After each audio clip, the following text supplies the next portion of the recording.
Suddenly, skies over the Baltic crack open. On September 19, 2025, three Russian MiG-31 Foxhound fighters roar past the threshold of Estonian sovereignty, crossing into NATO territory without warning. For 12 minutes, they sail unannounced past Vindloo Island in the Gulf of Finland. No flight plan file, transponders dead, radio silence. Rumors rip through capitals. Could these MiG-31s be carrying Kinzhal hypersonic missiles? Estonian Foreign Minister Margus Tsahkna says possible, drawing a line between plane violation and nuclear looming threat. Alarms sound in Brussels and Washington. Italian F-35 jets, part of NATO's Baltic air policing mission, are scrambled from Amari Air Base. They speed toward the intruders. Estonia's government formally protests, its charge d'affaires summoned, Article 4 consultations being considered. This is not an isolated glitch. It's Estonia's fourth airspace violation this year by Russian military aircraft. Tensions ripple outward as yesterday's drone swarm over Poland and Romania's worries collide with today's jet incursion. The question looming, is this brinkmanship or outright war testing? The wings of crisis spread fast. NATO watches. Leaders speak. And Vladimir Putin plays a game of shadows above the heads of allies who may yet be caught flat-footed. The MiG-31 is not just another Soviet relic. It's a monster built for speed and intimidation. Capable of flying at Mach 2.8, this interceptor was designed to hunt NATO bombers in the Cold War.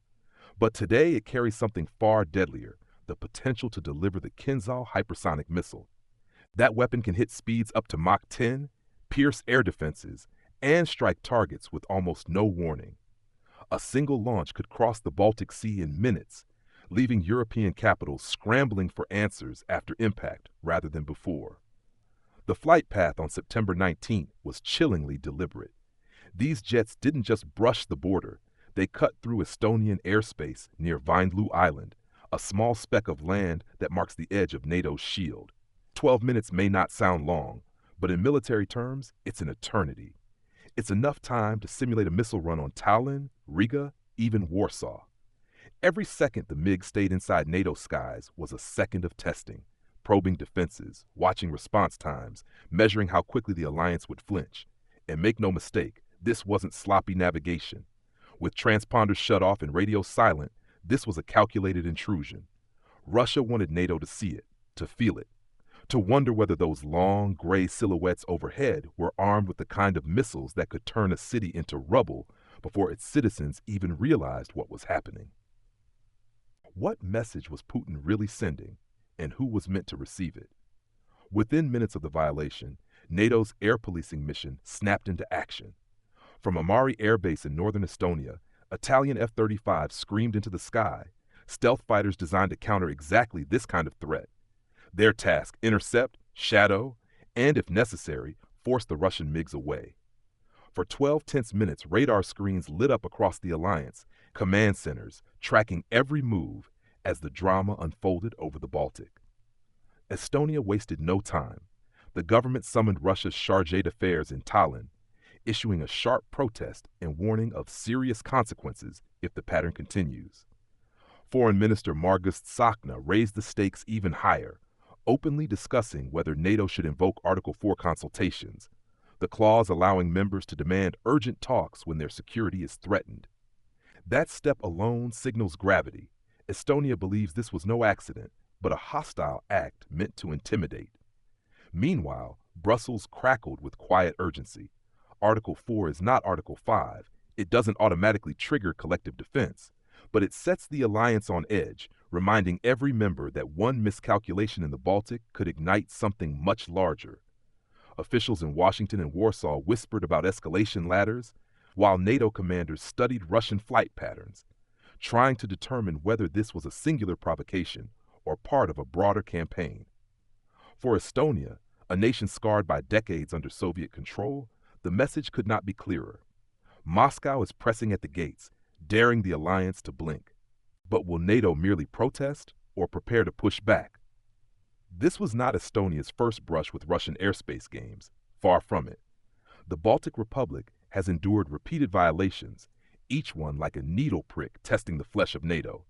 In fact, this September 19 incursion marked the fourth time this year that Russian jets stormed into Estonia's skies.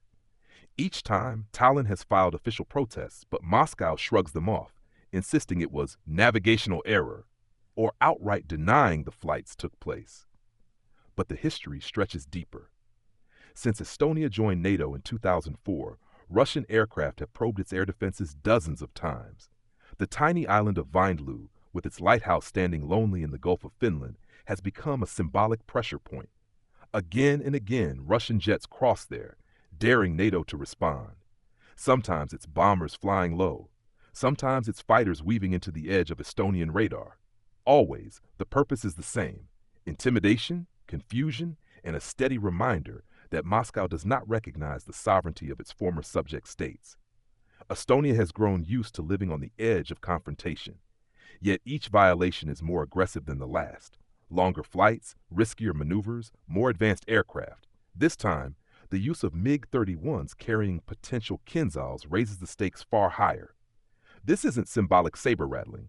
It's a direct rehearsal for a nuclear-capable strike, and it comes at a moment when Europe is already rattled by drone swarms, cyber attacks, and energy pressure from the Kremlin. So the question hangs heavy over Tallinn.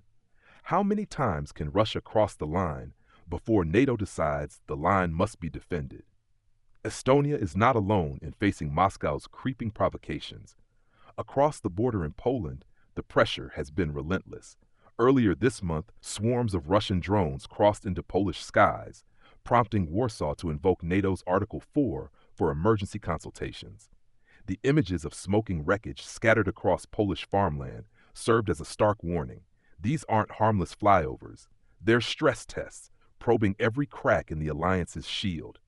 And today, as if choreographed with Estonia's airspace drama, Russian aircraft flew low passes over Polish energy platforms in the Baltic Sea.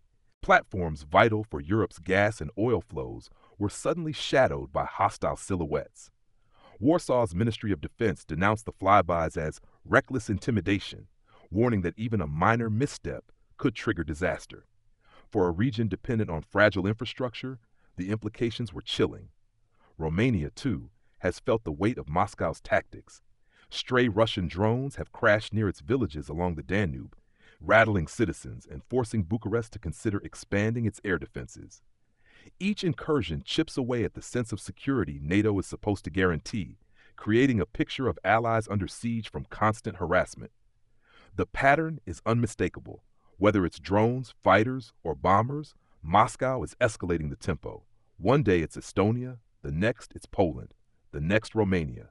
Like a drumbeat, the provocations come faster, louder, and closer to the heart of Europe. But the real question is, how much longer can this rhythm of intimidation continue before it explodes into something far larger? Each incident may appear small in isolation, a drone here, a fighter jet there, but together they sketch a far darker picture. Europe perched on the razor's edge of a wider war. The September 19th airspace breach over Estonia was not just about 3 MiG-31s. It was a signal. A reminder that the line between brinkmanship and open conflict is paper thin. Imagine the stakes. What if one of those Italian F-35s, scrambled to intercept, had locked weapons too soon? What if a Russian pilot misread the maneuver as aggression? In the crowded skies above the Baltic, one wrong move could unleash a chain reaction spiraling toward direct NATO-Russia confrontation. Article 5, the Mutual Defense Clause, would hang in the balance. The alliance has never faced such a real possibility of being triggered since the Cold War's darkest hours. The Baltic states, Poland, and Romania know this better than anyone. Their leaders have been warning for years that Putin is probing not just air defenses but political resolve. If NATO hesitates, Moscow's confidence grows. If NATO responds too hard, escalation looms. It's a knife fight in the dark, with neither side sure when the first slash will land. And beyond Europe, the tremors are felt in Washington. Because if war ignites here, America is drawn in immediately, not by choice, but by treaty. The whispers inside NATO's corridors are no longer about if a clash could occur, but when.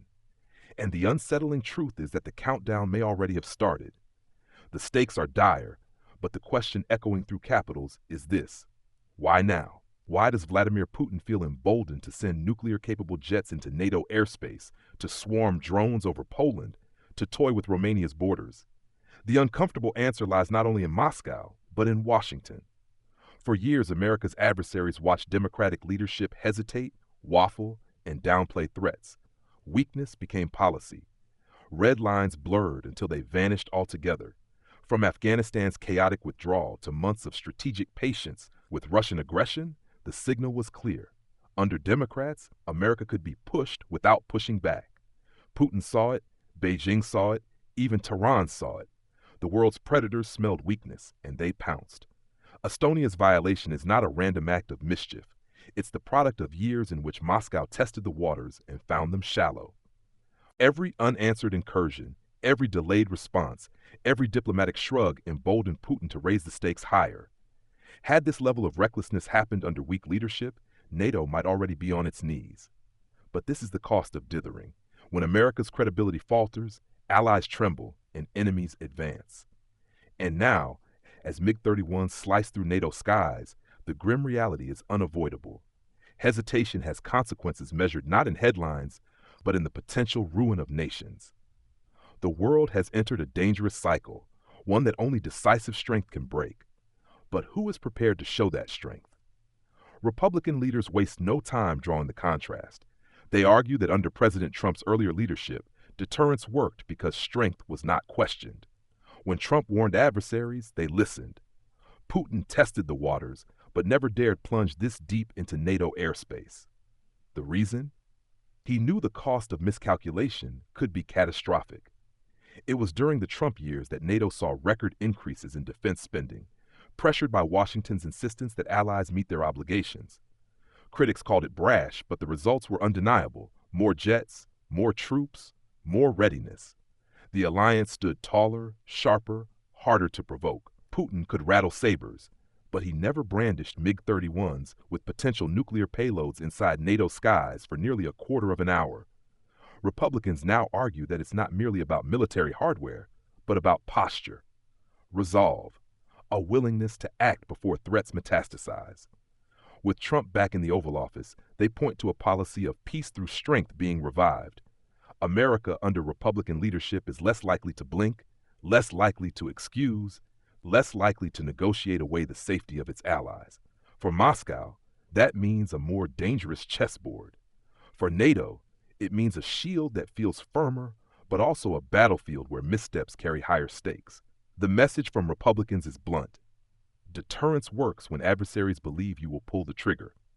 And right now, that belief may be the only thing holding World War III at bay. Experts aligned with conservative outlets are warning that the September 19th incursion is not just another headline, it's a deliberate escalation.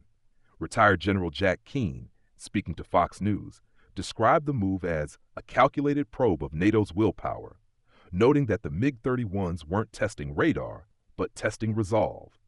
Newsmax analysts went further, warning that Putin's strategy is to normalize violations until the extraordinary becomes routine, making NATO appear powerless in its own skies. Breitbart's defense correspondents framed it as part of a larger campaign. Drone incursions, low passes over energy platforms, cyber attacks, and disinformation all forming pieces of what they call a hybrid war by inches. Each step is designed to weaken the alliance without triggering an immediate Article 5 response. Putin thrives in the gray zone, one columnist argued, and he's betting the West stays paralyzed in that zone. The Gateway pundit struck an even sharper note, declaring that under weak Democrats, Russia smelled blood, but under Republicans, the calculation has changed. The site emphasized how Trump's return has altered the Kremlin's risk analysis, though not erased its ambitions. Conservative voices insist that America must not only respond with words, but with visible, unmistakable strength, rotations of more forces in the Baltics, more missile defense deployments, and clearer red lines that leave no room for misinterpretation.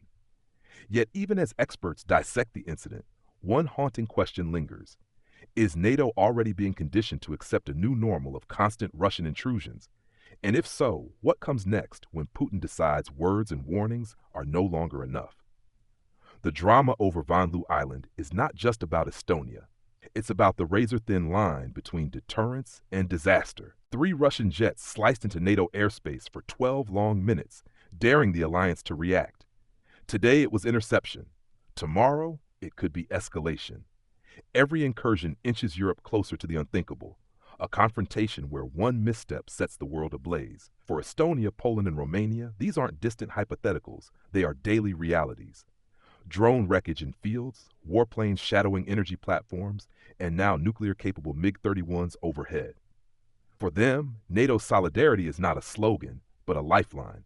For Washington, the stakes are global. If the alliance falters here, the dominoes fall elsewhere, from the Middle East to the Pacific. Conservative analysts warn that Putin is betting on hesitation, wagering that the West has grown too comfortable, too slow, too unwilling to risk confrontation. But history's lesson is brutal. Weakness invites aggression, while strength preserves peace. Under Republican leadership, the call is clear. Deterrence must be credible, immediate, and absolute. The September 19 violation is a test, but it's also a warning. The airspace above Vanloo was a stage, and Putin's performance was meant for every NATO capital. The audience has seen the act, jets screaming, missiles hinted, borders mocked. Now the question is whether the alliance answers with unity and strength, or whether history will record this as the spark that lit the fire. The Baltic is trembling, Europe is bracing, and the world stands once again on the edge.